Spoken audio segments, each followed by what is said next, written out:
Harrison, Mr. LeBrain, how are you tonight? I am good. Are you ready to bring on our special guests? Yep. All right. Well then, please welcome Dr. Kathryn and Robert, no Dr. Daniels. How are you guys doing tonight? Good. Pretty good. Here. Decent week or crap? So. Little column A, little column B. Good. Glad we're all on the same page here. Well, as you guys know, we always like to start every show with a little thing called Ask Harrison. Oh, Sebastian Xavier Meunier. Hello, Sebastian Xavier Meunier. He makes great routines. Not every show. Not every show. You're right, but that's just my shtick. I have a shtick that I say every time. So let me say listen, I'm OCD, but I got to start over now. As you guys know, I like to start every show with something we call Ask Harrison. And today we have a special question from Mr. Jex Russell, all the way from New Brunswick, Canada. Here's Jex. Hello, everyone. It's your friendly neighborhood Jex Russell here to set the record straight to the stereotype that implies that Canada is just one big block of ice and that it's freezing all the time. Well, guess what? It's not. It's 33 degrees Celsius right now, and it's hot. It's damn hot.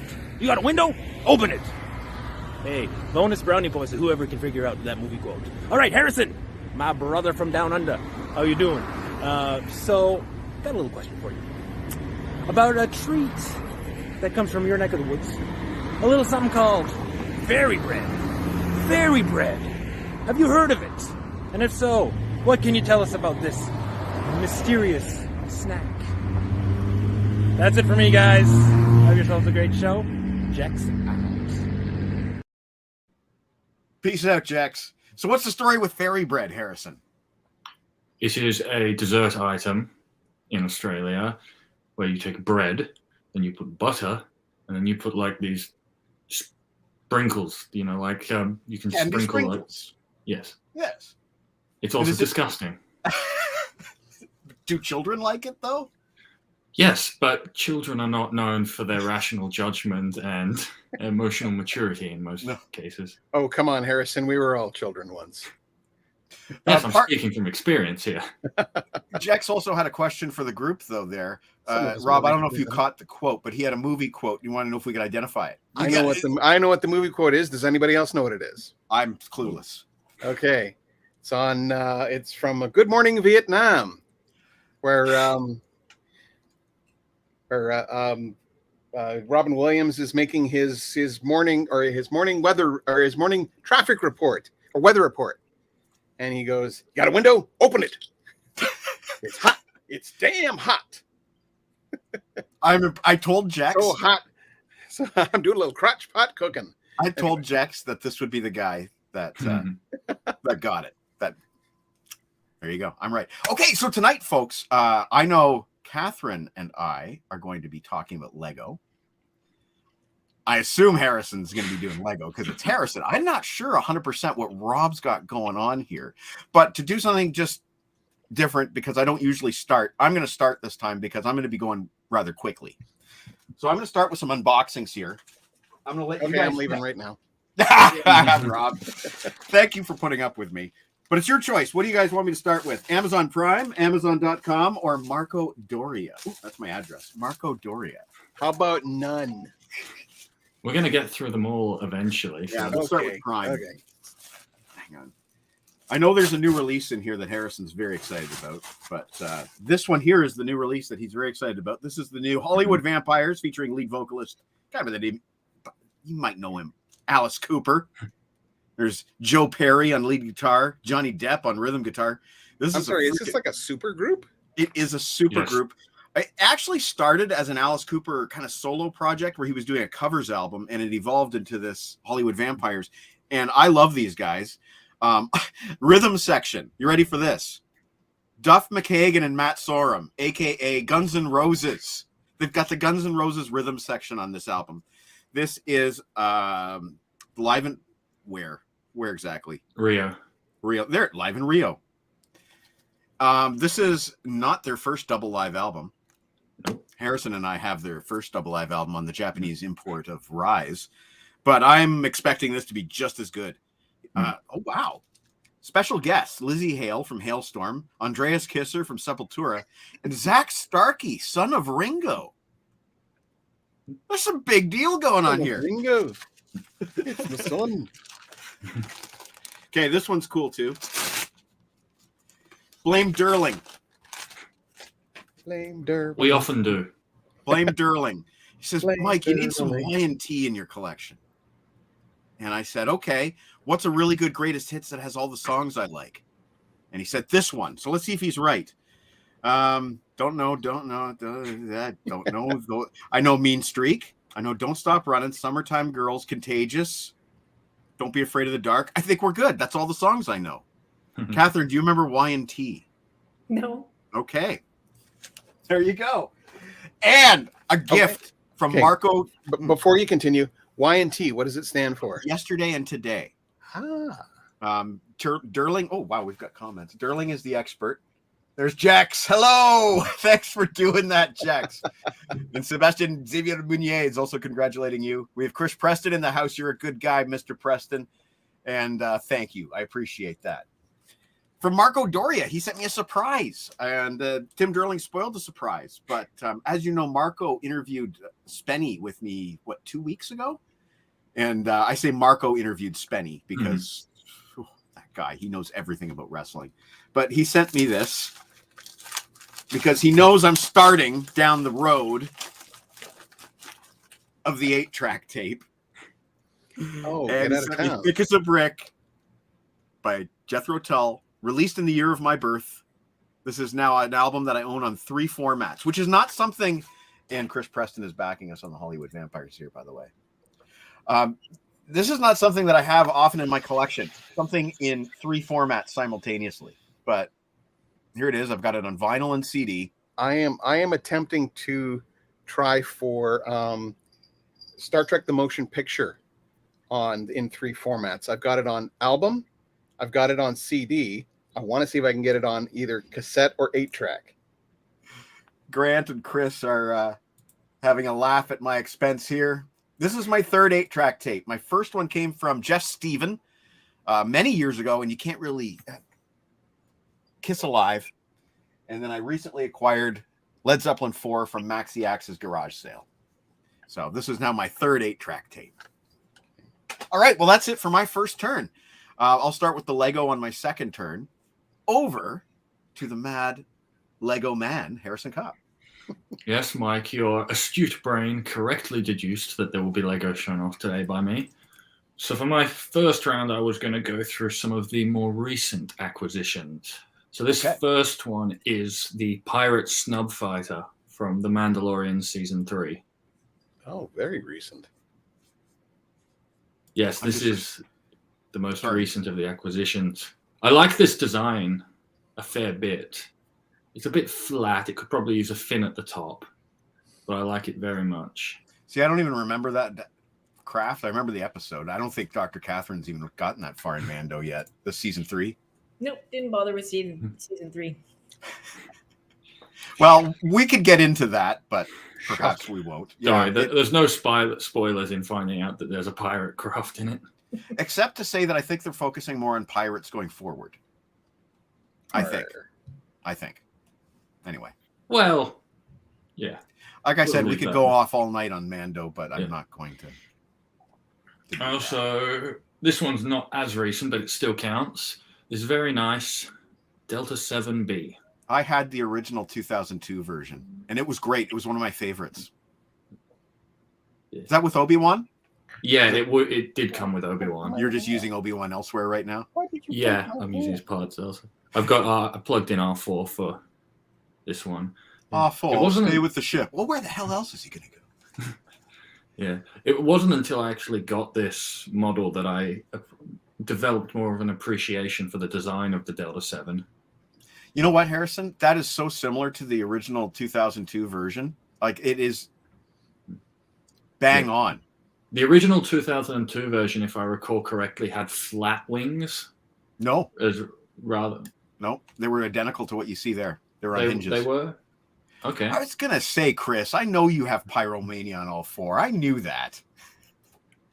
Kathryn, Chris Preston is, as far as I'm concerned, he's got to be the world's biggest Def Leppard fan, and his collection is insane. Like on the day that Adrenalize was released, he'll like post his entire Adrenalize collection, and it'll be like 60 albums, you know? Wow. Anyway, go ahead, Harrison. All right, we're going a bit smaller now because this is a micro scale Beautiful Tri-Fighter. Now, I had the original 2005 full-size Tri-Fighter, and it was interesting. Yeah, that was a cool one. I was actually looking for a Tri-Fighter, and I briefly toyed with the idea of getting one of the full-size ones, but because I was only going to use it in like not close range, like distance thing, I said micro's fine, cheaper. Harrison, if I had met you 16 years ago, I probably would have been mailing you most of my Star Wars Lego from Canada. So that's a shame. I had all of that, all of those, you know. And the last of the more newer acquisitions, this one's not a Star Wars item, but it is related to George Lucas because it is the Pilatus P2 that stood in for a Messerschmitt 109 in The Last Crusade. So you bought the indie set? Yeah. I just watched Last Crusade 2 days ago. That one's my favorite of all the indie ones. You can actually rip the wings off easy. Yes, I knew that. So he can do the thing where he's driving past the car. He's sliding through. There was also like some flame. There's clips for flames that you can attach as well. That's cool. For extra effect. Yeah, I could talk about Last Crusade all night too. Maybe after Kathryn leaves, I should say something about that. So yeah, I know Kathryn. You only have an hour, right? Yeah, I mean, I can say a little bit longer. All right. Okay. So I want to talk about Last Crusade just a little bit when we're done. Don't let me forget. Okay. Yeah. As much as I love Star Wars, I think that the Indiana Jones line Lego theme is my favorite Lego theme of all time. I do like airplanes. Yeah. I do like airplanes. Yeah. And there's nowhere else we'll get World War II era vehicles. Like I've got not official Lego sets, I've got the truck from the Raiders of the Lost Ark that held the Ark during that chase. I actually got the flying wing from way back in the day as well. I've got the Venice boats. Like the Indy line is just beautiful. Hey, take care, Chris. Have a great night. Thanks for watching, buddy. Cheers. I'm going to get Chris on, by the way, sometime to do a Def Leppard show, and I've been saying that for about 9 months. But anyway. And we don't know what they're going to look like, but there will be sets for the new movie. Yes. 27 days or so before that drops, as the kids say. Yeah. They were just doing the with Avatar Lego. They released the sets from the first movie first, and then the second wave was the new movie. They're doing the same with India. Yes. They released a couple of teasers from the older movies because I've got the Raiders of the Lost Ark, Well of Souls off to the side there as well. I had the original Well of Souls from 2000 and whatever. Yep. Man, I had so much. I think that one had the 3PO and R2 sticker on it. This one, I think does as well. I think it did. Yeah. Anyway, hey, there's your buddy. Mm-hmm. There you go. Well, how you doing, made buddy? It to them before. I know he's made it before. It's been a while, I guess. Yes. Anyway, that's all for my first round, so I'll throw it over to the good doctor. The good doctor. All right, so in total, I'm only going to show one thing right now, but in total, I've got 3 different things from 3 different pulp culture franchises. Okay. But I'm going to start with the biggest thing. This would be my clue as to. Yes. So we got Marty McFly and Doc Brown, and we have the Back to the Future DeLorean, which is. We're going to do a zoom in here on your DeLorean. Oh, where'd you get this? Some random guy gave it to me for Christmas. Oh, wow. Someone that might be in this chat. I don't know. Oh, that is awesome. Yeah, no, someone in this chat was very generous for Christmas. And I just took a piece off by accident, but I'll show you some of the features. Yeah. So the doors open. The one criticism is that they don't stay up. So if I don't hold them, they just go down. I know that they're supposed to sort of like drop slowly, not quickly. There might be a way to modify it so that There they is. do stay up, because those sort of pins that go through, you can get them as frictionless or ones with some ridges for friction, and the friction ones would stay up. I'd Yeah. have to look at what's in there. There are lots of mod videos on YouTube. There's also there's cool light that goes on. So Yes, the flux capacitor. Light bricks are really cool. yeah, and also in this particular kit, there comes with instructions and pieces to make all 3 DeLoreans from all 3 movies. This is the one from the first film. Great Scott! And I have not made the other 2 yet, but I do plan to. Does And it it's look- cool because the hood opens up. Whoops. Oh, is there an engine in there? And There then is. Oh, I see. There's accessories in there. inside is the hoverboard. hoverboard. And what's the other thing? The I almanac? don't know. I think it's like Nope, plutonium. That's the plutonium. Oh, Yeah. the plutonium that he was selling to the Libyans Yeah. or buying from the Libyans. I can't remember which. And this closes nice and smoothly. But you can see on the back there, it's got the I don't know if you can see that, the out of time. Yeah, the license plate. And yeah, so if you it also it comes with the parts to like make the Mr. Fusion and all that stuff. But I just wanted to make the classic. Does it also come with the barcode license plate? What's that? Does it come with the barcode license plate? Because Yeah, remember how there's a second license plate that it comes with. Jennifer just bought the James Bond Aston Martin with the little Daniel Craig figure, and it comes with something like 10 alternate license plates. Like it's either 8 or 10. It's ridiculous. That is awesome. The shaping on the hook is really good. That's like a whip piece, if I recognized it. Could be. Yeah. The other cool thing is I don't remember which. Oh yeah, with this button underneath it, you can get the. Oh, there we go. Hover mode. For the second film, so it's all set up for that. But yeah, as I said, I haven't done it. I've just stuck with the first version for now. But I really like these figures. They really does Doc Brown have a reversible head? Oh, good question. Yes, he does. There you go. I like the reversible heads. I don't know if you can see that, but that's the other side of his head. Great Scott! And then I had him using the glasses. Where we're going, we don't need roads. The reversible heads are useful when doing T-Bone Man for expressions. I noticed Mine one comes with like dead face, stony faced, and like the ever so slightest of a smile, which is perfectly accurate. Speaking of the light brick, Harrison commented on that, how they're so cool. I don't know if you guys know this. There's a new Pac-Man video game console Lego set that is out now for pre-order, and it comes with a little light brick where the coin insert slot would be, but it has an actual crank on the side, and then Pac-Man chases the ghosts, or I guess it's the other way around. The ghosts are chasing Pac-Man through a maze, and they kind of go in a circuit. But it's all made of Lego, and it looks freaking awesome. It's $350, and I'm seriously thinking about it. I've got a lighthouse from about 10 years ago where it's got the light brick and it's got a mirrored bit that you can turn and it actually nice. turns the light. But just recently they released a really expensive motorized lighthouse, and I believe they made like a new piece that actually works like a lighthouse does. Yes. Yeah, it's more like a lighthouse light. It's just very specialized light. But anyway.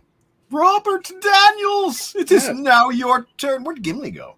Oh, he thinks it's dinner time, so every time I move, he'll jump off my lap, and he's like just right over here. He's not far away. He's giving me a very loud stare.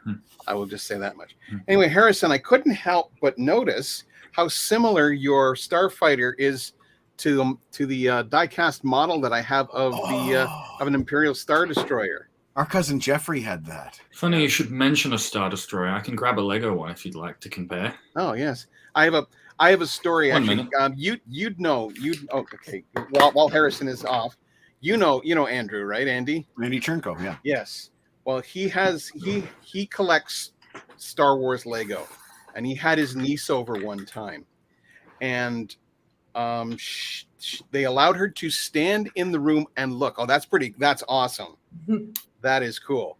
But they allowed her to stand in the room. So they left, and all of a sudden you hear crash. Turns out that she had just either lightly touched or just wanted to see, and knocked over, I believe it was his Death Star, and his shuttle Tidarium, and it was a mess on the floor. Needless to say, but Jen broke my shuttle Tidarium. I remember distinctly coming home from work one day, and its wing was on backwards, and I was like, Jen, did you happen to knock into Darth Vader's shuttle there? And all of a sudden she goes like, I tried to fix it. I was hoping you wouldn't notice. There you go.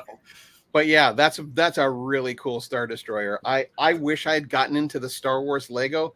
I actually come from a bit further back. So I had all the space, or not all, but I had a lot of the space Lego stuff. So a lot of we'll get there, Rob. We'll get there. Oh yeah. Well, had this show been about 2 weeks sooner, I probably would have had at least 1 or 2 sets of space Lego.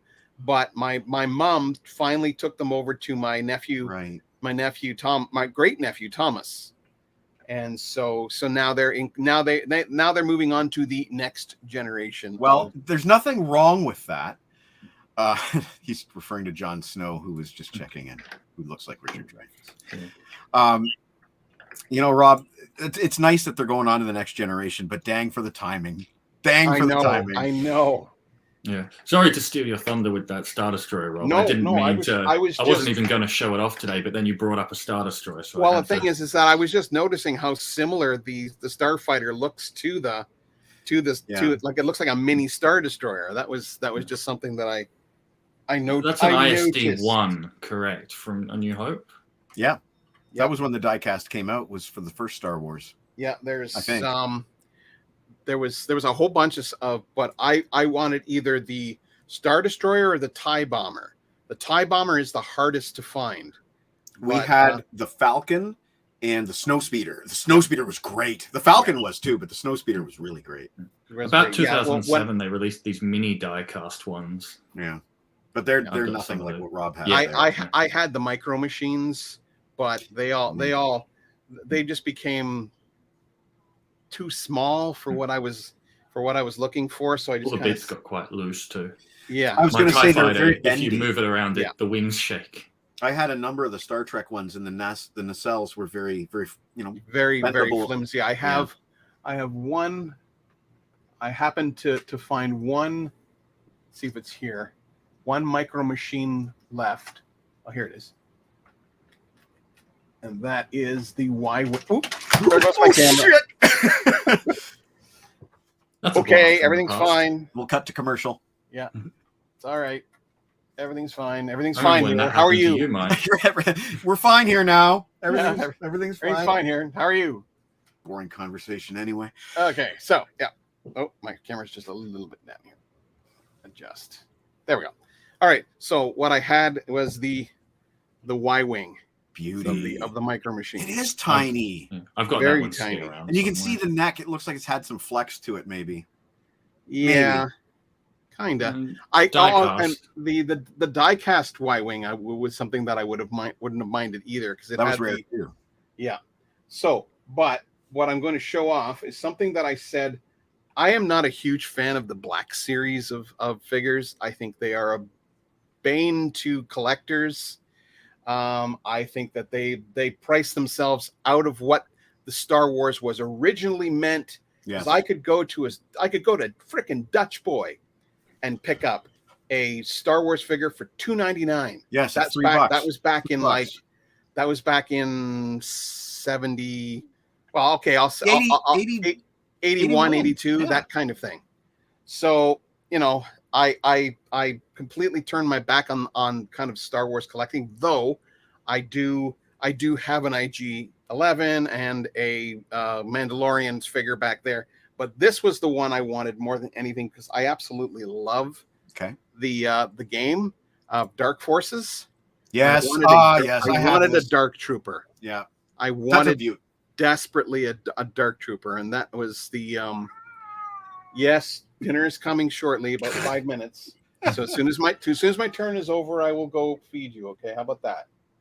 It's good. I don't think. But yeah, this is the one that I wanted more than anything.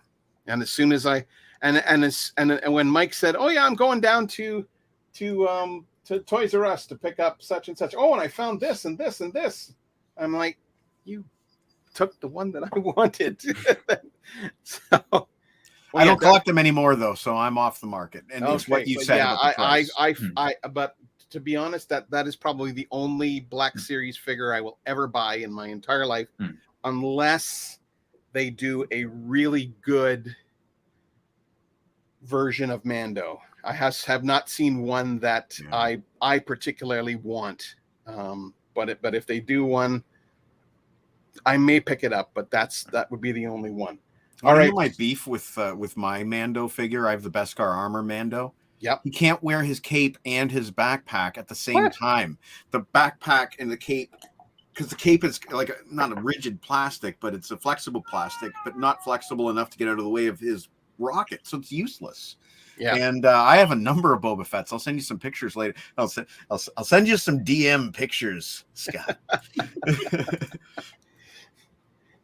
So that's it for me for the first round. I've got some other stuff coming up in the second and third, but I just wanted to start with a non-Lego, but the rest will be actual Lego. So okay, Harrison, I will ask you to handle the close-ups for my turn.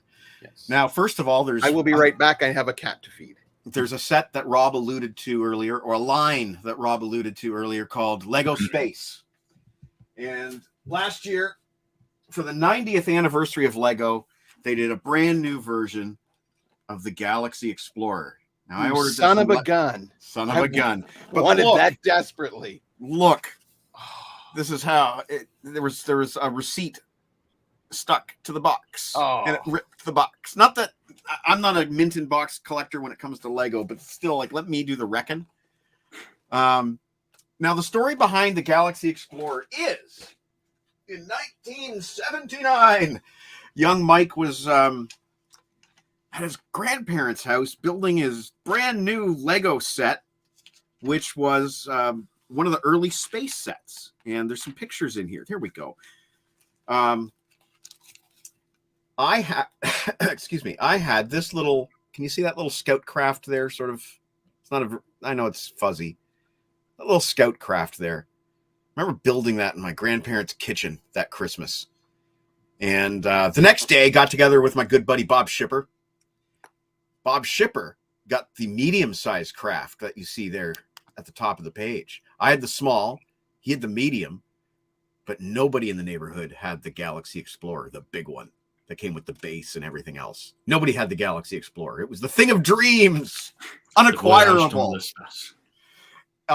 But last year they did a brand new revamped version of the Galaxy Explorer, and look at that. I don't have her finished yet. I've only finished 2 bags, so I'm going to show you an idea of how big it's going to be. But obviously it's much more modernized. You know, look at those sleek windows for one thing. But you know, it still has the yellow and the blue and the gray of space, the classic space color scheme, before they started changing it to like white and blue and all those other things. This is what I remember. Comes with 4 little astronauts there. Comes with this little moon rover, just like the original did. And just like in the original, the back of the Galaxy Explorer opens up and he can drive on out. But this is much, much, much bigger than the original. And it has many more features, including a working airlock. I don't know if you can see that there. The little door. That sliding door with the astronaut behind it. There's a working airlock in this ship. And that's just fun. Some more pictures here. You can see detailed interior there. I mean, far, far more detailed than the original. You know, that is gorgeous. It is. I decided. Andrew had the original. Really? And like I said, it was an absolutely gorgeous piece of Lego. So between Andrew, Bob, and myself, we had the 3. Yeah. But here's how far I am right now. I've only got the skeleton done, but you can see an idea of how big it will be. Here's the ramp that's eventually going to go down. There's some landing gear, I think I can. Oh, I'm going to get there, buddy. I'm going to get there. The first bag was basically just the Technic skeleton. You can see all the Technic pieces in there and all the pins and all that stuff. That wasn't much fun doing the first step. But then the second step was starting to put the skin on. and that was a lot more fun. Yeah. Most of these pieces, they did not exist when we were kids. We had wings in Lego Yeah. Space. We had wings, but they weren't shaped like this. They had little notches in them. They were very hard to work with and make a smooth wing surface. Yeah. And of course, a lot of these Technic pieces are they weren't available when we were kids. And as Harrison alluded to, there are working landing gear. There we go. It's hard to do this while you're on camera, but you can see the landing gear right there. And that was put in there during the second step, I believe. But, reminds me of the Narcissus from Alien, just how they look. Yeah, very nice landing gear. There's 3. The original just had static landing gear that were made out of those, I think they were basically rocket pieces, for when you're building Lego rockets, they would be different stages of the rocket. There's a bunch of stuff in here that makes no sense to me at all. Like why these pieces have to be round. I don't even know what they have to be there for. If I had to guess, maybe it's because they like to reuse pieces. And yes. So if they've made these round pieces for another set, they'll be like, just throw them in here too. The factory's already cranking them out. That's kind of what I was thinking. And also, the other thing about this set, the other feature of this set is that you can take it apart and build either the medium-sized or the teeny tiny sized craft, a modern version of each. So you can actually build all 3, not simultaneously, but you can build. What I'm hearing is buy 3. Some people have done that, but this was what was it, $130? So no, thank you. Especially when that Pac-Man set looks really, really, really good. I'm gonna go and look at this Lego piece that I've dropped, and I'm going to head it over to Henderson. Wow, that came out wrong. I'm going to hand it over to Harrison, and I'm just going to remove myself from the screen so that you don't have to hear me swearing. Okay, Harrison, over to you. Unfortunately, that's not good for showing things off. Let's see what we can do about that. One moment, please. There we go. Mike fixed it. Thank you, Mike. All right, so previously showed off some of the new arrivals. Now I'm just going to show off some of the things that I've had that were on hand. So, yeah, Mike, you're going to have to... Oh, shoot. Okay, there we go. Yes, much better. All right, so first up, I've got a couple of one of my favorite... I mean, there's so many great ship designs in Star Wars, but the Eta 2 Actis is one of my favorites. I like it, too. I had the 2005 version. Am I starting to sound like a broken record? This is the 2007 version that came with the hyperdrive ring, which was a slight improvement on the 2005 version. And this is the 2019 version that I broke down and rebuilt to resemble the 2007 version because I prefer the shape and look of the 2007 version, because the 2019 version's much bigger and it's got... Instead, it doesn't really have like this simple look to the top. It's got this over-greebled look that makes it, there's different levels, different colors. It looks, I really don't like it. So I bought the 2019 version always with the intention of breaking it down and making it look like the 2007. I don't see very many differences at all. Yeah. And this is actually the only release they've made of Obi-Wan's Blue Interceptor to date still. And that's 2007 with the ring. Yeah, 2007 with the ring. What's interesting is that the TIE Interceptor that they've released just recently is only the second TIE Interceptor they've ever done at that minifigure scale. The first being all the way in 2004 or 5. Yeah. He had all 3. Yeah, the red one? No, he's talking about the Galaxy Explorer. The Galaxy Explorer. I've been friends with Scott Peddle since then. You've been holding out on me, pal. You were holding out on me for like 40 years, man. All right. And another one of my favorite ship designs and styles. I'm going to sound like a broken record with my favorite ship design. Now, that's very different from the version that I had. Yeah. This, I think, is the best version yet. I think it's the right scale and look, and I think they got the length and design of these right. This is the very same X-Wing that T-Bone flew to Mars. And once again, it wasn't until I got like with the Delta 7, it wasn't until I got this model that I realized just how much I like the X-Wing design. I really do like that. And it's different from what I had before, which is neat. Yeah, this one used a very complicated Technic mechanism in there where instead of like turning a dial, you push it and it like smoothly opens. Oh, it was a new design for this X-Wing, and to the point where you can actually just rest it down and it will automatically close. It looks like a scissor mechanism of some kind. Yeah, it was this. There's this whole like Technic, basically a chunk of Technic in there that it's been so long since I built it, but it really ingenious how they got that to work. Wow. Another one of my favorite sets of all time. The little what is that, MIDI scale? Is that MIDI, what they call it was one of the few MIDI scales they did. I really like this MIDI scale Falcon because it's a good size for swooshability. Yeah. It's still got all the important details. I'm sorry, it's not swooshability? Swooshability. Yeah. Okay. The ability to just take your ship and swoosh it. No, I like the word. I was just confirming what he said. It might be a word that's specifically used in the Lego community. I think so. And with the sort of model community, but yeah, it's got all the details to be recognizably the Falcon. It's the right shape, very swooshable, and it wasn't incredibly expensive, and it's not really big and encumbering. The cockpit is one of those big rocket cone pieces that we had in the Space Lego. With some stickers. Yeah. Oh, stickers. Slightly off skew when I applied them. Stickers are the bane of Jen's existence right now with Lego. Yeah, Lego love their stickers because they're cheaper than printing them on there. Let's make the kids put the graphics on. Yeah. Those grills are printed, but these are stickers. I think that's because these are sewer grill, great pieces. So you know what I would have liked to have seen, Harrison?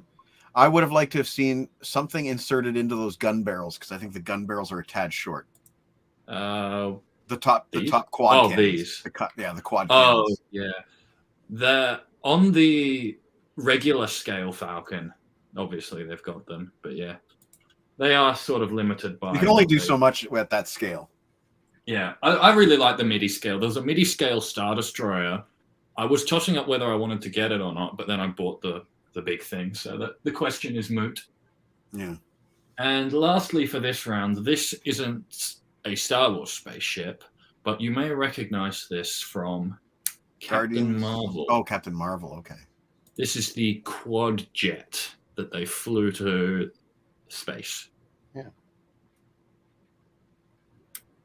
I like this design a lot. Sort of like the precursor to the Quinjet.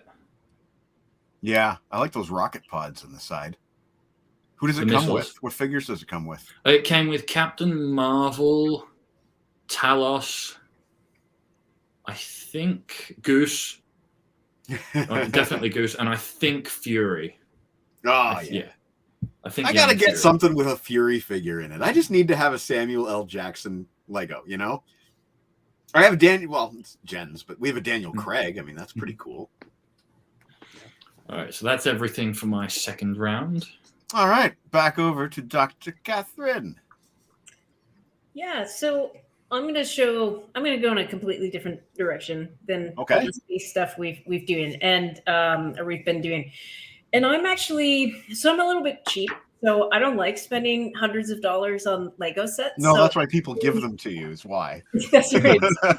Then it's all good. All the good Lego sets I have because someone here bought them for me. It's like, you need to have this, and I'm going to make sure it happens. Yeah, and I love putting them together. It's so much fun. Yeah. But what I am a real sucker for is when they sell the sort of like one-off figures in different series. So a number of years ago, they released the Simpsons figures in 2 different series. I don't remember what year it was, but they did series 1, and then the following year they did series 2. I have all of them, and it would take too much time for me to show you every single figure, and I don't want to get them all off my shelf. But I'm going to show you some of the highlights of some of my favorites. So we've got Willie. He comes with a plunger. That could be useful in so many situations. You know, Lego are starting to incorporate toilets into their. I'm not even joking about this. They're starting to incorporate toilets into their sets. Functioning toilets. They've molded like a dog poo piece as well, just over the last. There is a couple new years. set that comes out where you can flush the toilet and the poop goes That's down. new. I'm not joking. Anyway. Don't buy that. Second one I got here is it's comic book guy. Figure It's is It's a radioactive comic. And comes with a and drink he comes cup. with the, I don't know if you can see this, but yeah, he comes with a squishy. Now his head is oddly shaped. It's not a regular head. They're all like specially molded. Yeah, and Okay. it's got a little ponytail at the back. Okay. Yeah, they're all weird. They're not. None of them are normal heads. Okay. Want to show off Mr. Burns? Oh, excellent. Oh, it's got Blinky Yeah, he comes with and a rod of plutonium. a plutonium I rod. gotta get. Hang on. Close up on. Yeah, there we go. There's Blinky. There you go. There's a good shot of Blinky. Excellent. Excellent. The fourth one that I'm going to show is Hans Moleman. I just think he's funny. I was seeing Burns. What's he holding? He's holding a void driver's license.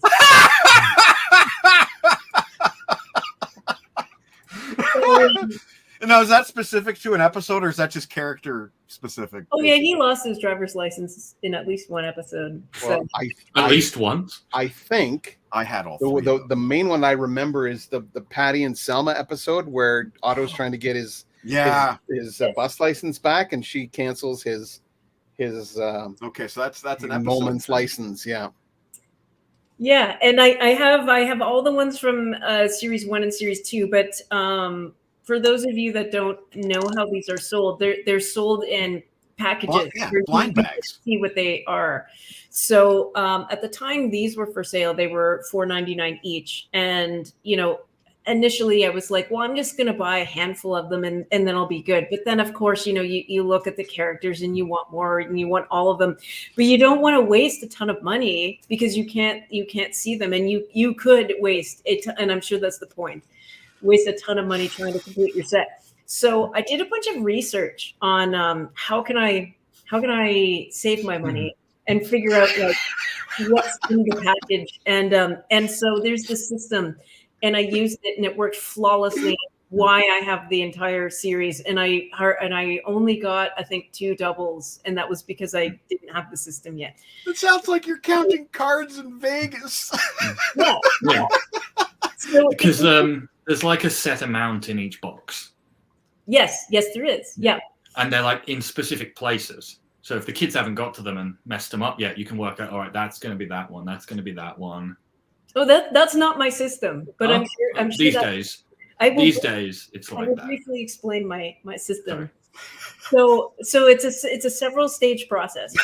You feel the package, and the very first thing that you want to find out is you look for the legs. So the first thing is you feel for the legs. It's really easy to do, and you want to figure out, do the legs bend like Mr. Burns's legs bend? Right? He can sit, he can stand, but Hans Moleman, He's got the short legs. Hmm.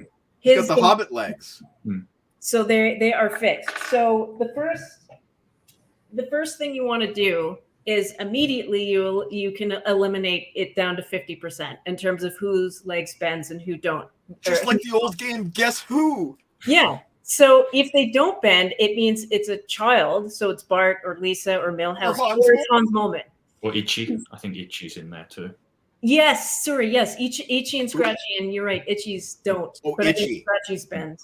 And then the second step is, once you've isolated what kind of legs the person has, then the second thing you want to do is feel for their accessories. So in this case, if you have bendy legs and you can feel that that's a plunger, you know it's Willie. And then for some of them, like for Comic Book Man, he's got 2 accessories, so that would help you eliminate it. But there's several characters that have a flat piece. But he's the only one with a cup. Then you have to figure out, is it just one flat piece or is there more other accessories? And then if you've got 2 that are kind of adult characters with a single flat piece, then you go for the head. But the head is like kind of the last resort if you can't figure it out from everyone else. And it's flawless. It's why I have the whole set. And I would be at the store, and of course, there's never anyone my age that was doing it. But, there would be children there, and there would be moms buying these for their kids, and they'd see what I was doing, and they'd see me like put ones aside, and then they started asking me like, "Oh, can you get me bars?" Yeah. So I helped a lot of people find their figures. You should charge a fee. I should have, yeah. But the people at the store didn't like it, so. Harrison. And I've noticed that since I've been like now when I see those kinds of figures at stores, they always seem to be behind the counter. So it's like I can't get to them, which is a frustration because last year they released these little single figures in a series for the Muppets. Oh, yes. We were just looking at these just on YouTube before the show. Yeah, and I have the whole set of those too. I just don't have them here. They're at the cottage. Okay. But unfortunately, I could have used this method, but the store I bought them at, they were behind the counter and I couldn't get to them.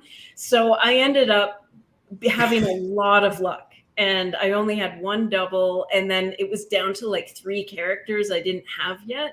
And then I just bought those on eBay for a few dollars. So that's how I completed my set. But I'm a big fan of these little minifigures. These were $4.99. I think the Muppets ones are $5.99, and that's a great set. I love that set. They come with really fun accessories. Musical instruments for some of them. What's that? Musical instruments for some of them. Yes.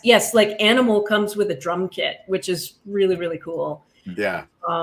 Yeah, and but the last thing I want to say about the Simpsons Lego is I really wish I had the Simpsons house. Like if there's one Lego set that I really wish I had, and I greatly regret not just buying it, it's the Lego house. And I've looked online, and they're so expensive now. Like it's impossible to get. But I wish I had the house as well. But I have all the figures instead. We might bite the bullet and get the Seinfeld apartment. We might. Oh, that'd be awesome. It's twice the original price, and Jen doesn't want to pay that.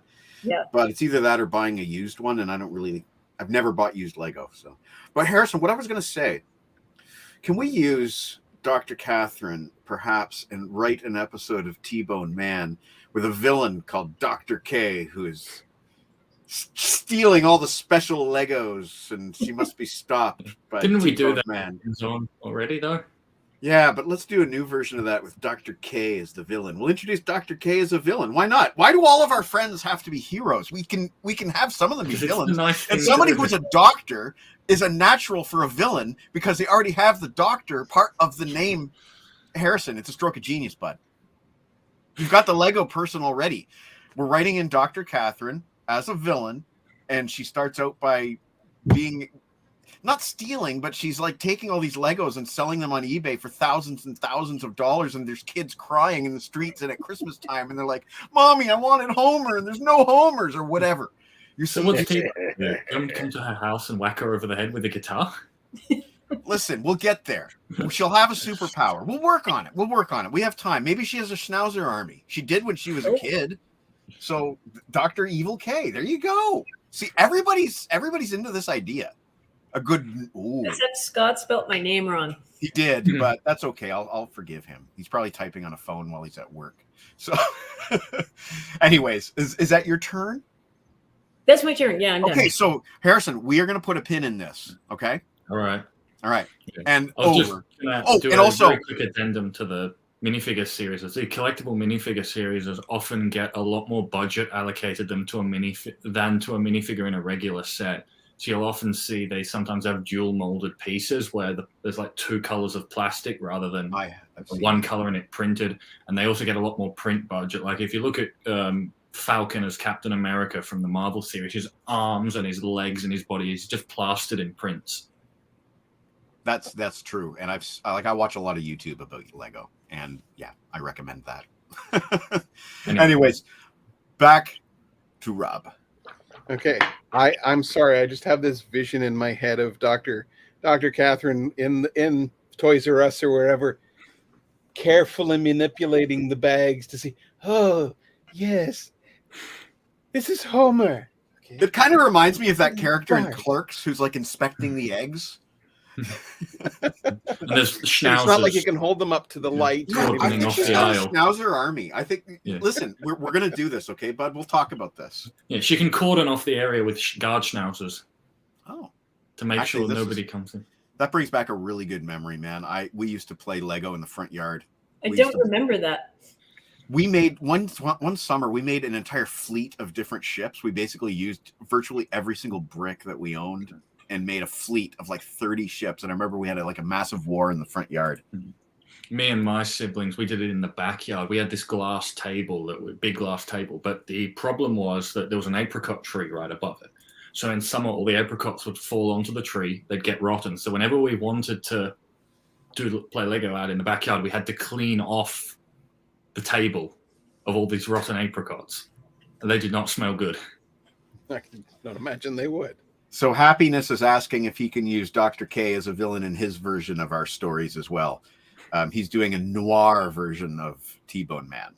I haven't read it yet, but it's supposedly good, right, Harrison? It's not how I'd write myself, but that doesn't matter because it's a multiversal variant. I would say go ahead, just keep it clean. Anyway. I actually have a question for the Lego, because I am not as into the Lego as I used to be. Are there DC sets as well as Marvel? Dude, there's an amazing Batman set coming. Well, Where do you see the there's Batman? Batman Answered my own sets. question, actually. It's a bat cave that opens up. It's a bat logo that opens up into a bat cave. When Well, you say DC, they used to have DC branded sets. These days, DC is shorthand for Batman because Batman sells, Okay. Marvel sells, the MCU sells, but the token complementary DC stuff is always Batman these days. Okay. Reason why I ask is that I've recently been watching Harley Quinn on Netflix, and The animated one. yes, the animated one, and I'm really liking the character of King Shark. And you know my association with sharks and that You are sort the of shark thing. man. You are the king shark. Yes. So I'm if there is a mini figure out there of King Shark, oh yeah. Is that the Kaylee Cuoco version? Yes, Yeah, I've seen that. That's good. just the first season on DVD around here, unfortunately. Gotcha. So if I can find a King Shark minifigure, I would love to. So do you know if one exists? You can't get King Shark himself, as far as I know, but there are from the Atlantis line back in a while back now. There was a shark figure. I actually built a custom King Shark. Okay. So I will have to look into that. And speaking of sharks, I don't know. I may have shown this before. I don't know. This was a Christmas gift. I have a And feeling. unfortunately has very little to do with space or anything like that. But my sister gave me We have this in the living room right now. a shark. Oh, that reminds me, if I may just jump in there, the Lego Ideas, where the Yep. fans, but there's a Jaws set coming. It was. Oh just no, confirmed. there isn't. It was Really? just confirmed recently, like a few days ago. There's a Jaws set coming. No. So we're getting a young Jon Snow minifigure as Oh well. my god. So Rob, Jen just built that last week, and I really liked the eyepiece. How they Yes. used that rod to give it that kind of incandescent eye that the sharks have underwater. Exactly. It's really well made, and it's really solid when it comes to, this thing's fallen on the floor a couple of times by my own klutziness. And I particularly like this. I mean, like I said, my association with sharks aside, I really like this particular set. Now, I used to have, when you were talking space Lego, I used to have a huge amount of space Lego.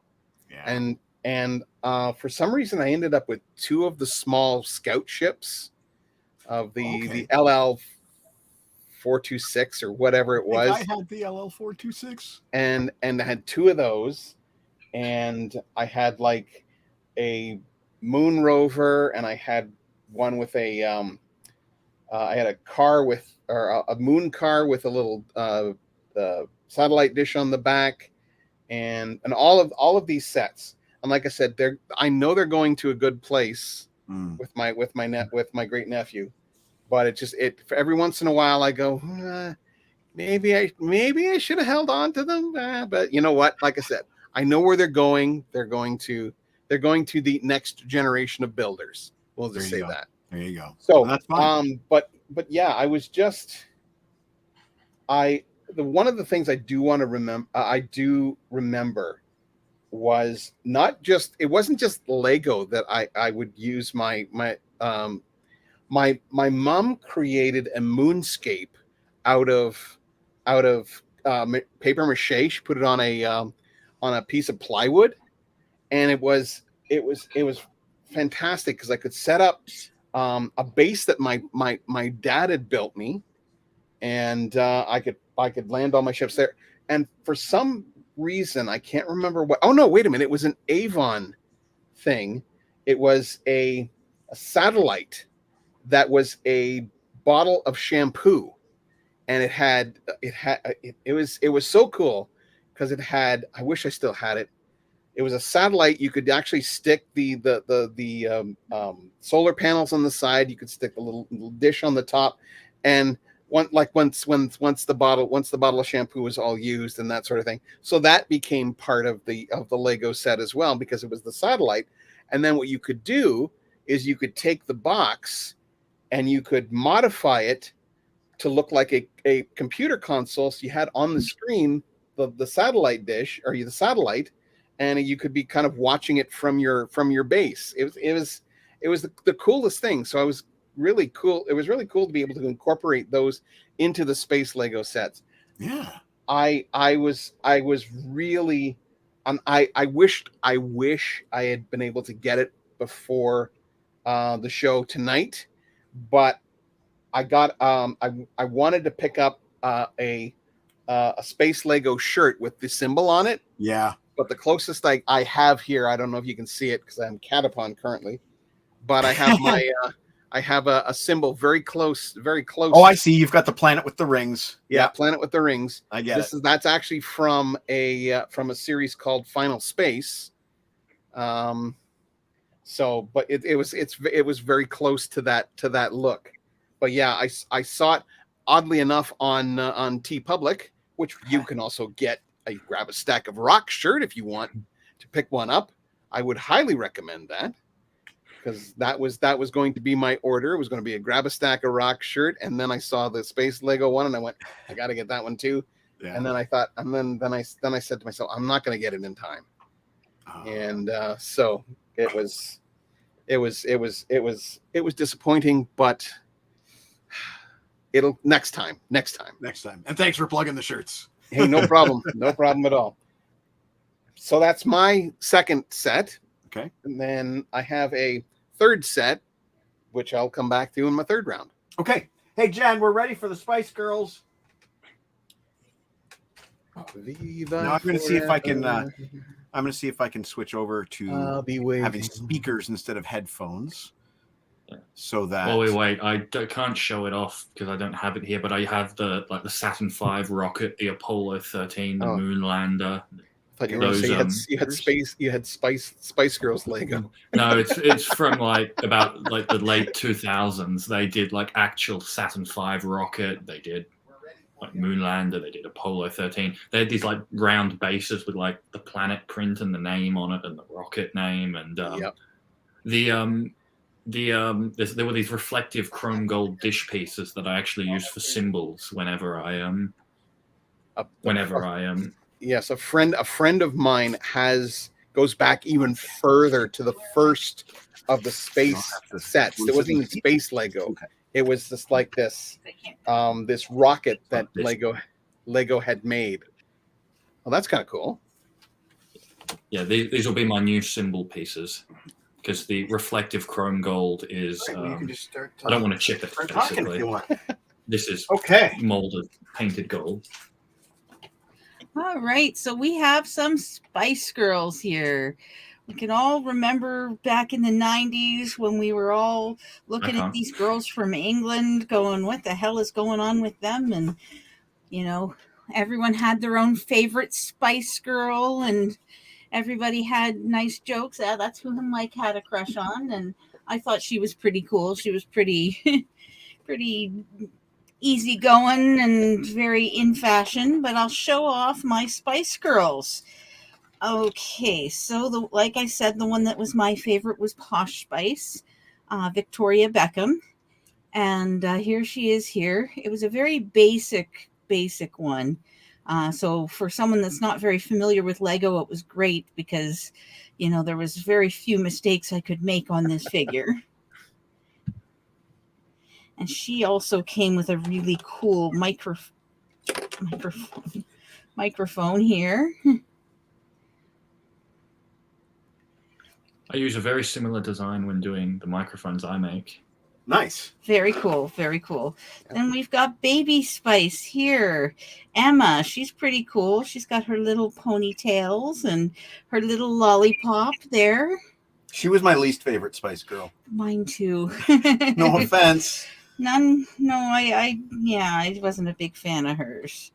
Now, this girl here is Ginger Spice. She was the oldest one. They used to call her Old Spice. Old Spice, yeah.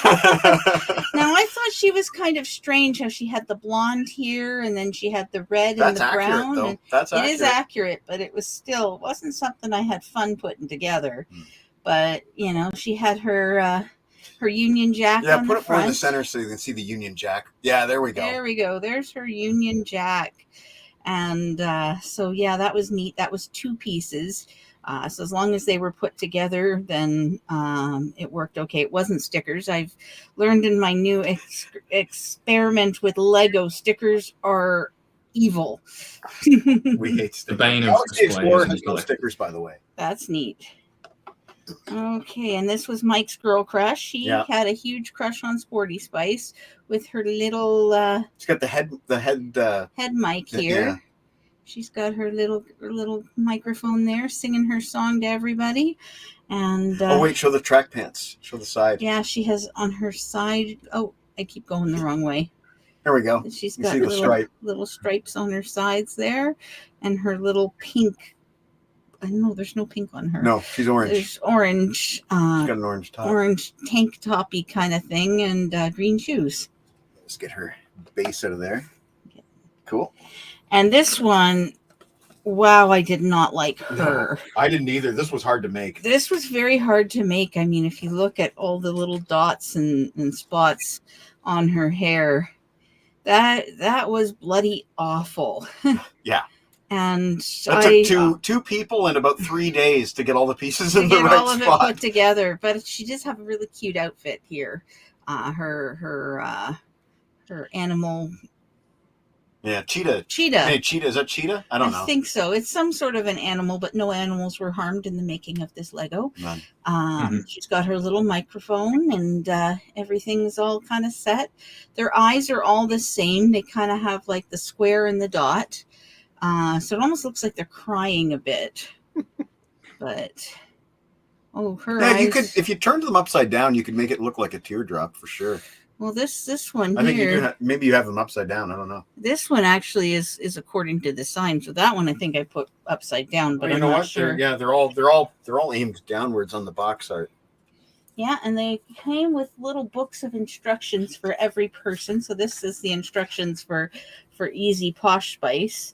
And so, if you had a bunch of girls at a party or something and you wanted to give them something fun to do, you have 5, so you can have 5 people going at once. You can maybe have like a speed competition, see who can get theirs done fastest, although it would be not fair to give this to some kid. I just noticed that each figure is also kind of individually numbered. I guess the Brickhead's line is kind of like the Pops, the Lego equivalent of the Pops, I guess. Numbered. It is. That's a lot. That's a lot. 169. That's a lot. I see a Daisy hanging out there. Hi, Daisy. How you doing? Hello. That is an impressive mustache. Yeah, we've been doing a lot of Lego lately. A lot of Lego. Yeah, it's our new obsession. Here, I'll put that away. Well, thanks a lot, sweetie. Good stopping by and saying hello. You guys have fun doing the rest of your Lego show. Are you doing Lego right now? No, I was watching Jeopardy. Okay, The well, Canadian lost. Oh, that's too bad. Well, Oh, I'll wow. resume my Lego adventures with you when I'm done the show. Okay, I'll get supper started. Here. Thanks a lot. You're welcome. All right, and that's our turn. Cool. Are you guys getting I just echo have from one me, thing or to am I say. okay to just leave my headphones off? We haven't heard any echo. Okay, I'll just leave my headphones off then. All right. One more round for you guys, I guess, if you have anything left. Yep. You first? Oh no, that was your. That was third my round. turn. Yeah. All right. So this third round is just a couple of things that I'm working on currently in the process of building. This is basically going to be my distance model of a vulture droid. Nice. It's not. These ones I haven't like bought a set and built them. I just built the parts. This one I'm following the instructions for the 2005 vulture droid. Which is I just need a although I'm using different colors. I just need a vulture droid that I can. There's no head currently. I just need a vulture droid that I can take pictures of from a distance and then put a small version in the background for. So hence just all blue, not fussed about stickers. Yeah, just a distance model. I have a feeling I know what that's for. I've also been working on this is purely my own creation. The first thing I did was Google Lego Micro, whatever the name of this ship is, and I didn't find anything that worked. So I'm like, fine, I'll do it myself. So this is going to be a Munificent class star frigate. I've only currently got the front half done. Now, what is that one from? What is that from? This is one of the separatist capital ships. You can see in the Battle of Coruscant. Not as big as the really? Invisible Hand. Oh. I did not notice that ship ever.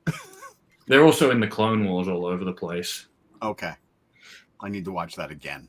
And speaking of the Invisible Hand, the last thing that I've currently got working and is in a few pieces because I'm waiting on a couple parts and I've only built some of it. It's a microscale Providence class dreadnought, which is what the Invisible Hand was. You can see there's going to be the hangar bay there. You've got the engines there. That's where Dooku was killed. And this is the bridge part. You've got the Now, is that on nose. fire? Is that why it's all like yellow and black? No, the yellow is meant to represent like lights. Okay.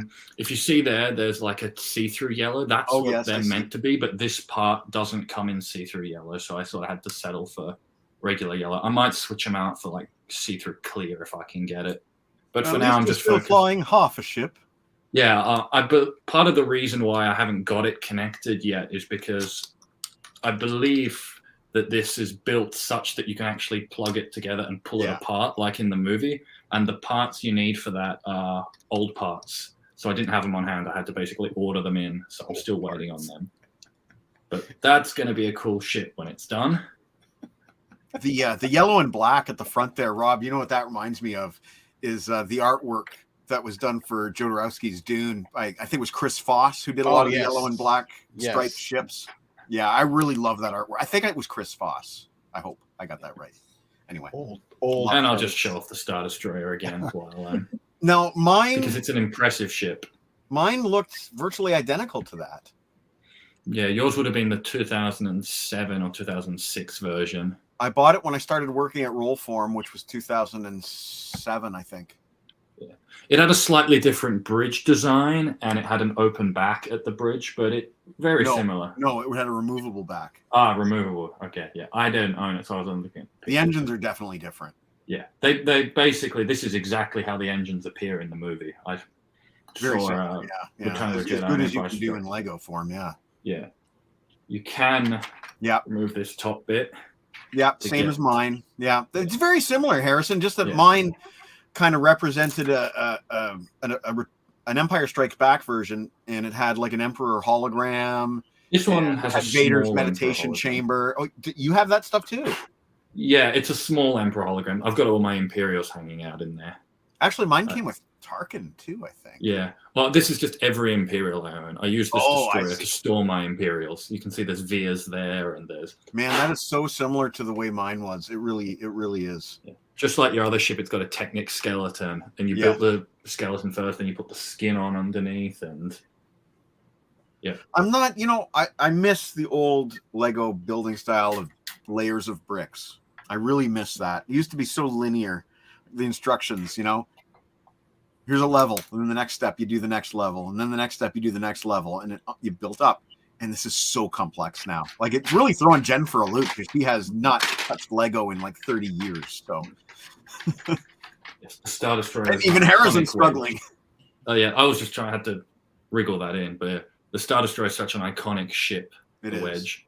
Yeah. And when Kathryn and I were growing up, there was no such thing as wing pieces, and we could not build a triangular shape. And I remember being so excited when they came out with wing pieces. And I remember saying to my parents, "I can finally build a Star Destroyer." Before I got this, the closest thing I had to a Star Destroyer was basically some cardboard boxes that my grandfather had basically built a Star Destroyer out of and spray painted. We built Cloud City out of shoe boxes and cardboard boxes. Bob Shipper taught us how to make little pocket doors out of cardboard. Do you remember any of that, Kathryn, or no? Oh no, but sorry, I interrupted. But I was just wondering if Kathryn remembered us playing with those Cloud City cardboard things. I remember we even made a spaceship out of like a Reese's Pieces box one time. I remember having Boba Fett sitting in this Reese's Pieces box. Anyway, I've interrupted too many times. So resume, please. Are you done? I'll toss it over to Kathryn. All right, Dr. Kathryn, round 3. This is it.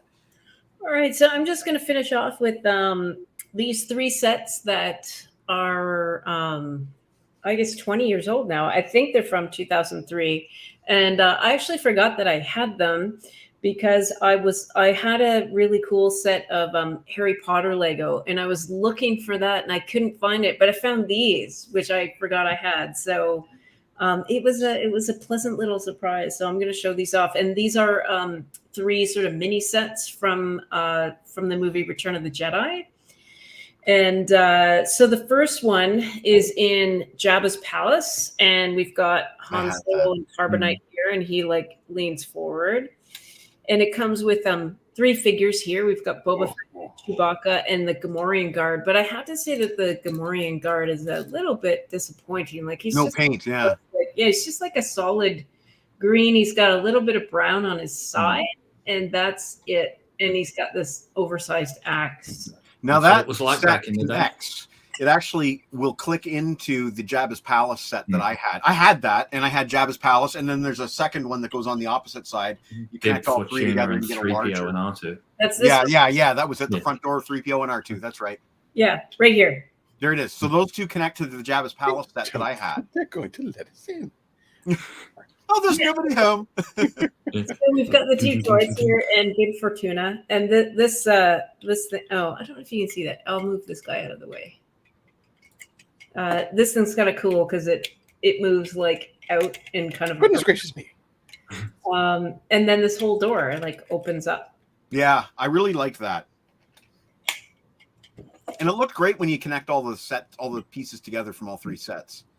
Yeah, I only have these side pieces. I never had the full Jabba set.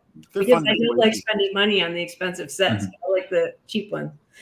The most recent version of Jabba's Palace actually sat on top of the Rancor pit. You could put the 2 together. That was a nice touch. That was a nice touch. The final one that I found that's in the same series of sets is the platform with so we've got Luke at the front.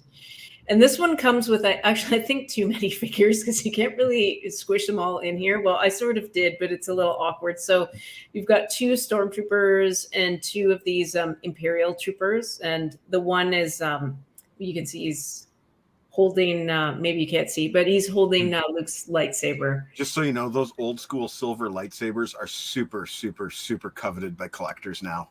Oh, yeah? The actual chromed. Yeah, cases. they don't make those anymore and haven't made them for a long, long time. They stopped making them around the time of, I would say, Attack of the Clones. Okay, there's actually 2. I know they gave you an extra. I know I had an extra. You know what I did with you know what I did? Remember you gave me that one Darth Maul set?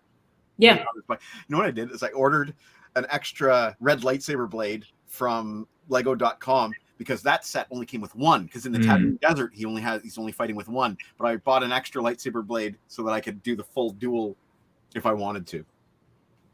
Yeah. Those were some good sets back then. Mm-hmm. Mm-hmm. Well, I that's cool. also I didn't bring it to show you, but I also have like a smaller scale Scout Walker as well, which is pretty cool. And I think it came out around the same time as these ones. Awesome.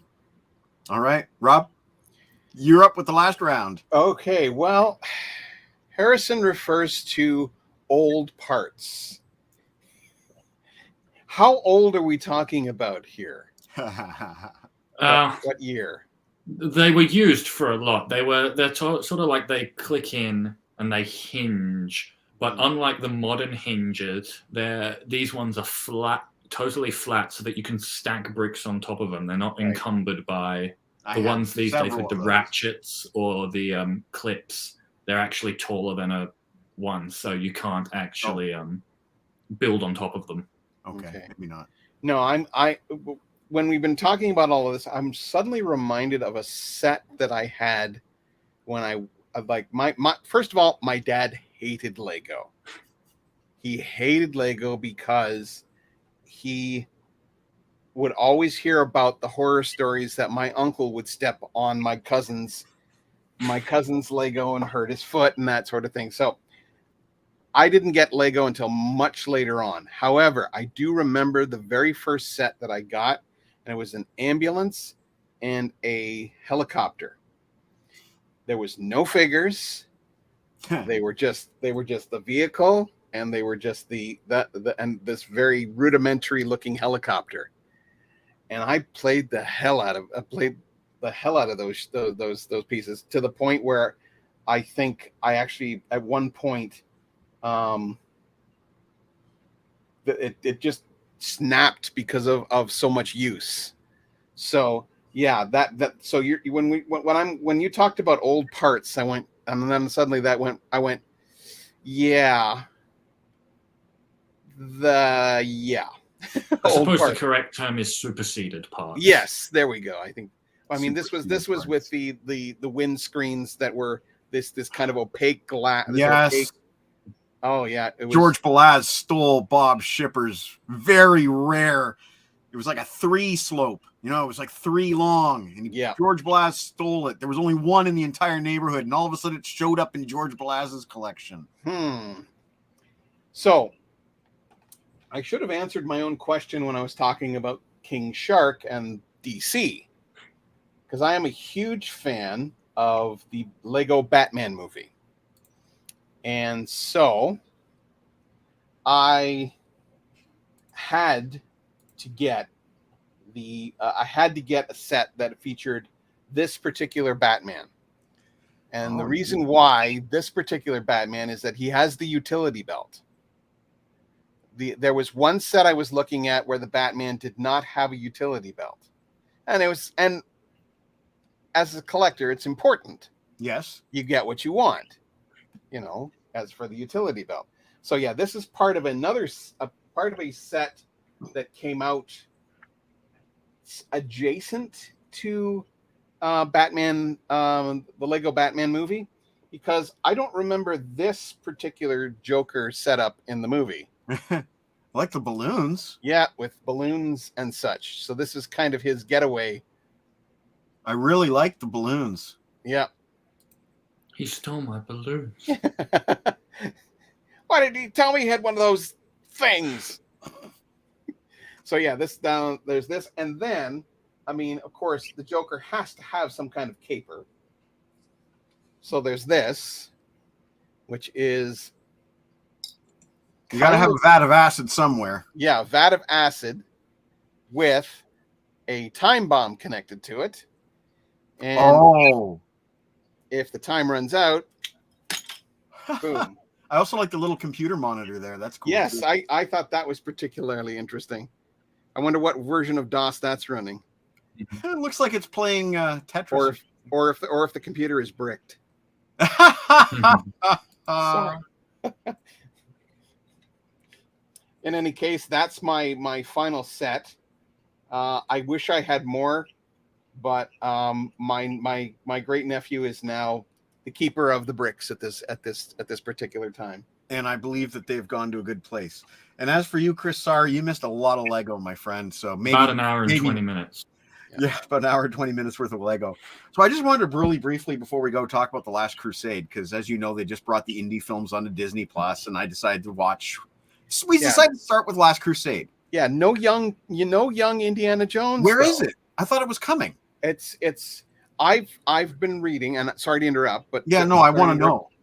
I've heard that it's on the American service only, the American Disney Plus only, because of the rights issue that Paramount still owns part of the Indiana Jones, the Young Indiana Jones Chronicles, something like that. And so they're just they're loaning it to one Disney Plus, and it's the one Disney Plus where they have the rights to, because they don't have worldwide distribution. That's my understanding. Well, you can access it with a VPN if you want to pay a subscription fee every month. But yeah, there you go. So here's what I wanted to say, and Kathryn may laugh at me here, but we watched Last Crusade because we wanted something that we were going to enjoy lighter, and it is the lightest of the four, I think.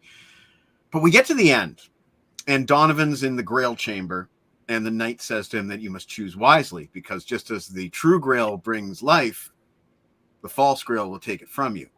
And he says, well, I'm not a historian. How do I know which to choose? And then Elsa Schneider goes, let me choose. And I never noticed in all these years, and I haven't watched the movie in 20 years, so cut me some slack here. All these years, I never noticed the way the camera pans over to her face as he sips a drink. And I'm like, she set him up. She set him up so her and Indy could take the cup. And I never freaking realized that all these years. And it's so obvious the way the camera pans over to her face, and she's kind of like just. And I just it's so interesting to me that it's like I'm watching this with Jen, and it's almost like the first time I ever watched it, because I never picked up on that. And it's never stated outright, like, hey, thanks Elsa for giving him the false cup, now I'm alive and he's dead. It was all done with the camera and her performance, and I missed it completely all these years. And I wrote a paper on this movie in grade 13. So there you go, folks. We're going to watch Raiders next, but in between that, I've been watching Kingdom of the Crystal Skull, and it's god-awful, honestly. We're watching, The Last Crusade, and there's no parts where you want to skip. There's no parts where you're not engaged with the film and loving every second of it. But Crystal Skull, I'm like, it's like, this is dragging. This is dragging, and it's such a shame. It's such a shame. I recently went to Temple of Doom with Eric Woods. He had never seen it on the big screen. We did, and I did as well. And I turned to him at one point, because I'd seen it several times on the big screen, but not with somebody who was engaged as he was. Okay. And there were things I think, who shot this? It's absolutely a gorgeous film. And there is some, like, I mean, we were listening, and I mean, of course, we are huge soundtrack aficionados. Yeah. So we were saying they don't mix movies like this anymore. You've got the music was just perfectly done. I mean, I'm touting the music of John Williams, and he's got enough kudos without me, but yeah, it was a joy to watch. Even though it's considered the weirder of the films, it was Eric that actually turned me around on the film, and now I appreciate it a lot more than I used to. That's cool. So yeah, but yeah, there's the Last Crusade. Yeah, I haven't seen it, but I have seen all three films in the theater back to back. Wow. So that was kind of cool. Now, when you say back to back, in movie order or chronological order? Ooh, movie order. Okay. Yes. For those who don't know, Temple of Doom is technically a prequel. Yeah. Set at, I believe, a year before Raiders. A year or two, yeah. Yeah. All right, folks. Well, thank you so much, Kathryn. I believe you wanted to promote an event that you have coming up. Oh yeah, just really quick for anyone that lives in KW or doesn't live in KW. I've got a really important event coming up next weekend on Sunday, June 11th at 2 p.m. at the Registry Theatre in Kitchener. It's a concert that's going to be put on by Numis, which is a local concert presenter producer that I'm the artistic director for. And this is a concert that I'm going to be performing, and it's called Anatomy of the Recovering Brain. And for those of you that don't know, I'm close to 3 years into recovery from brain injury now, as a result of someone rear-ending me Thank you. motor vehicle accident. And the past many years have been a real struggle for me. And I decided that I wanted to do something really substantial in terms of a musical project to help bring awareness to not just brain injuries, but all invisible disabilities, as well as the mental health struggles that come along with that, and to help survivors as much as I could. So the concert is a 60-minute piece of music that I'll be playing solo, and it's the music is composed by Toronto-based composer Frank Horvat, and there's a fixed electronic part in the background where you're going to hear the stories of 6 different local survivors, including myself, and that will be weaved in and out of the music, and it's going to be something really, really special. The music it's very accessible, it's very listenable. So if you want to check that out and you live locally, as I said, it's June 11th, 2 p.m. at the Registry Theatre. Tickets are $50, but they include access to a reception. They include a free drink as well. And if you don't want to pay that price, or you don't live here, but you still want to check it out, it's going to be available virtually as well. So we're getting it professionally filmed and documented. Nice. And you'll be able to watch that 2 weeks after the live presentation. Nice. Selling tickets for that for $25. And if you're interested, check out the website for Numis. That's Numus, numis.ca. FYI, next time you guys log in, you should be able to, just like I have on my name here, you should be able to add something like numis.ca, just like I have there. Rob, what do you have coming up on visionsinsound.ca tonight? Yes, tonight's show is Round and Round We Go. And that is a time loop show. So I shall get out my trusty script, because I always do this. I always say, "Oh, I'm going to remember them all at once," and then I go, "Nope, I never remember them." So that's why you write it down. Exactly. So I'm going to be featuring the music of The Edge of Tomorrow, Run Lola Run. Oh yeah. The Seventh Guest, which is a computer game. I remember. Triangle, which is I believe it was a sci-fi film. I can't recall exactly what it is, but it's got an interesting premise. It's kind of like a bit more of a sci-fi Groundhog Day kind of approach. Okay. And then I'm doing the last is a television series called Russian Doll, which I was not familiar with until just recently. It is on the aforementioned Netflix, so check it out. Also, in not this week but next week is my 23rd anniversary show, where I'll be featuring all video game soundtracks. Nice. More recent ones, like Fallout 76. There's going to be one. Cyberpunk 2077, and probably maybe something from Legend of Zelda. I'm still deciding on that. I'm not quite sure, but yes.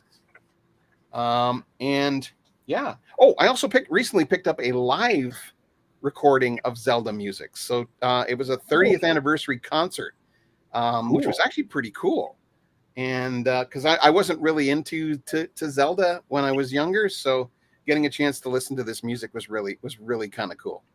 And actually, where I'm at in my journey through soundtracks, as I've mentioned, I'm actually on the LOs at this point. So I've passed the Legend of Zelda, but I have a few Legend of Zeldas, Ocarina of Time, and that 30th anniversary concert, which would, like I said, really open my eyes to the how good this music is. So yeah, that's kind of what's going on with the show as we head into June.